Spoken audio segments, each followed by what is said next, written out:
Je dois observer à ce sujet qu'ici nous avons pu croire un moment à un rapprochement bien singulier. Il y a quelques mois qu'il nous fut dit que dans l'un des bâtiments de la Chine que passions alors, retournant en Europe, se trouvait un Chinois disant avoir servi l'empereur en Égypte.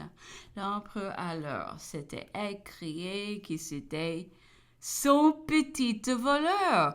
C'est à lui dont je viens te raconter l'histoire. Mais ce n'était au vrai qu'un cuisinier de Cléber. L'empereur, plus gai que de coutume, a terminé brusquement la conversation en se tournant vers Madame Bertrand. Eh bien, Madame, conservez-vous à votre logement de Tuileries, lui a-t-il demandé en riant. Quand donnerez-vous vos beaux dîners d'ambassadeur?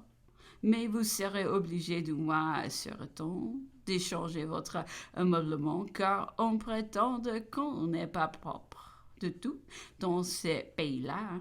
Alors, on a passé tout naturellement au grand luxe dont nous avions été témoins sous l'empereur. Lundi 23.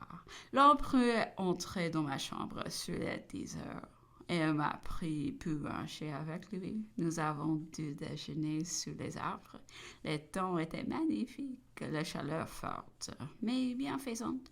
L'empereur a demandé sa calèche. Deux de nous étions avec lui, le troisième. À cheval suivait. À côté, les Romains n'avaient pu venir. L'empereur est revenu sur quelques bouderies qui avaient eu lieu il y avait quelques jours. Il a analysé notre position, nos besoins naturels. Vous êtes destiné, nous disait-il en rentrant dans le grand monde d'un jour, à où vous vous êtes trouvé frère à cause de moi. Ma mémoire vous le commandera. Soyez-le donc dès aujourd'hui. Peignez alors les biens que nous pourrions nous créer, les peines que nous pourrions tromper. C'était tout à la fois une leçon de famille, de morale, de sentiments et de conduite. Elle a dû être écrite en lettres d'or. Il a parlé près de 5 heures. Je ne pense pas qu'elle soit jamais oubliée par aucun de nous. Pour moi, j'aurais toujours présent non seulement les principes, les paroles, mais encore le son les voix, l'expression, les gestes et par-dessus tout le cœur qui les exprimait. Vers les 5 heures, l'empereur est entré dans ma chambre où j'ai travaillé avec mon fils le chapitre d'alcool. Il avait quelque chose à me dire. Je l'ai suivi dans le jardin où il est revenu par la suite longuement sur sa conversation de la calèche. Le dîner se passe désormais dans l'ancien cabinet topographique contigu avec le cabinet de l'empereur et l'ancien logement de ménage de Montalon, dont on fait une bibliothèque assez propre à l'aide des livres et des quelques brasseries venues dernièrement d'Angleterre.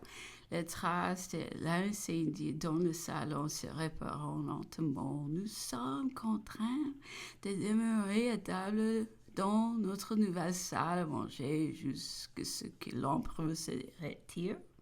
C'est de reste au grand profit de la conversation. L'empereur aujourd'hui était fort causant.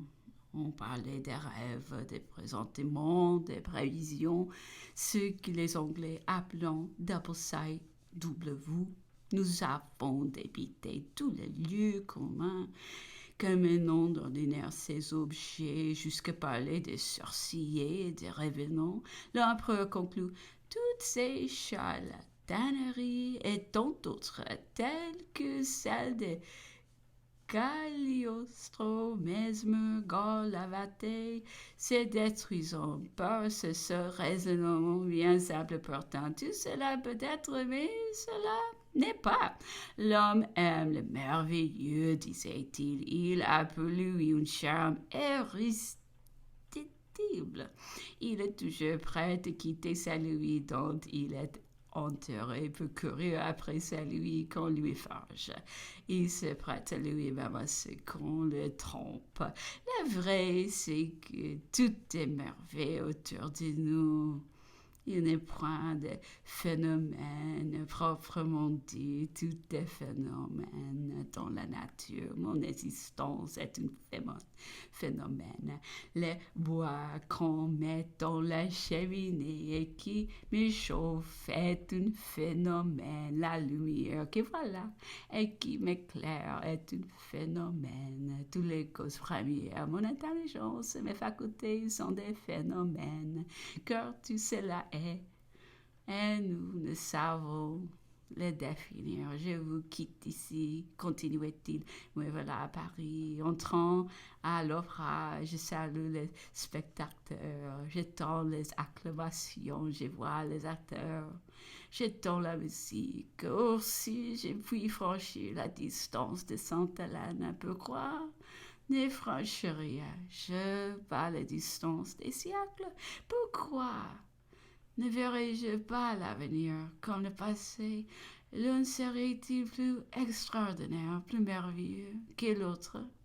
Non, mais seulement cela n'est pas. Voilà le raisonnement qui détruira toujours sans réplique toutes les merveilles imaginaires.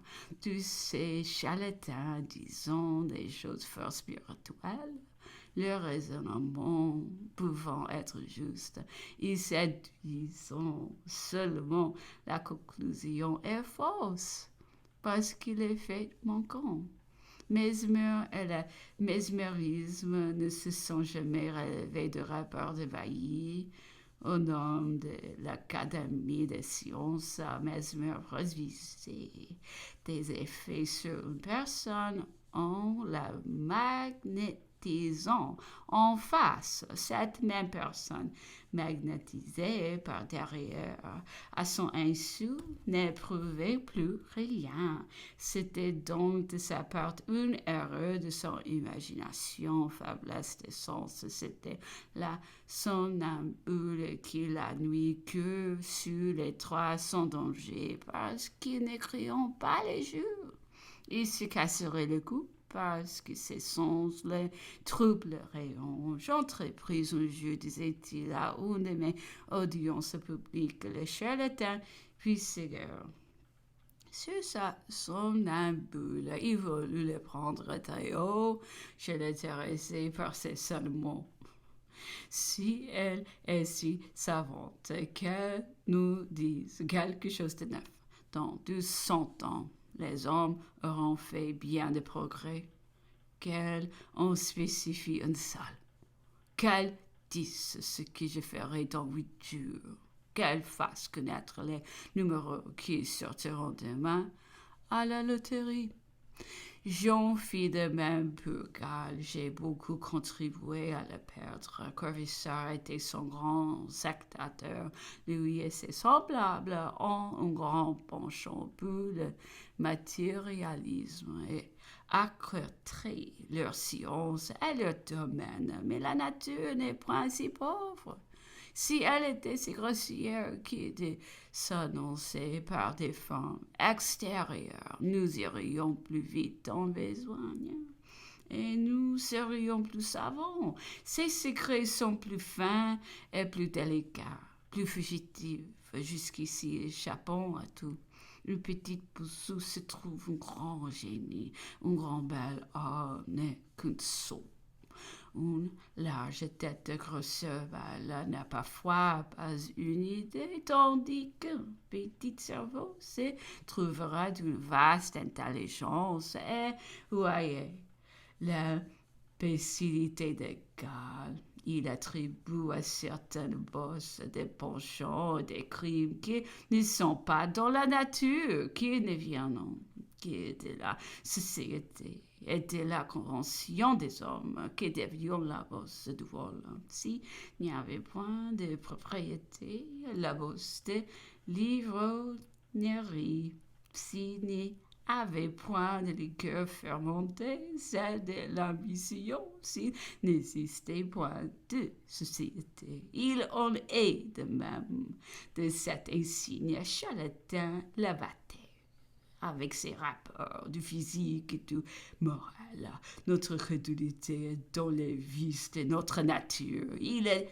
en nous de vouloir aussitôt nous parer des idées positives lorsque nous devrions au contraire nous en garantir soigneusement. À peine voyons-nous les traits d'un homme que nous voulons prétendre connaître son caractère. La sagesse serait d'en repousser l'idée, de neutraliser ces circonstances mensongères. Au tel me volait, il avait les yeux gris. Depuis, je ne verrai plus d'yeux gris sans l'idée de la crainte du vol. C'est une âme qui m'a blessé et que je redoute partout où je la vois. Mais sont si bien les yeux gris qui m'ont volé la raison, l'expérience. J'ai été dans le cas d'enfer en grande pratique, montrant que tous ces signes extérieurs sont autant de mensonges qu'on ne serait trop sans garantie et qu'il n'y a réellement d'autre moyen de juger et de connaître sûrement les hommes que de les voir, de les essayer, de les pratiquer. Après tout cela, il se rencontre des figures tellement hideeuses, il faut l'avouer.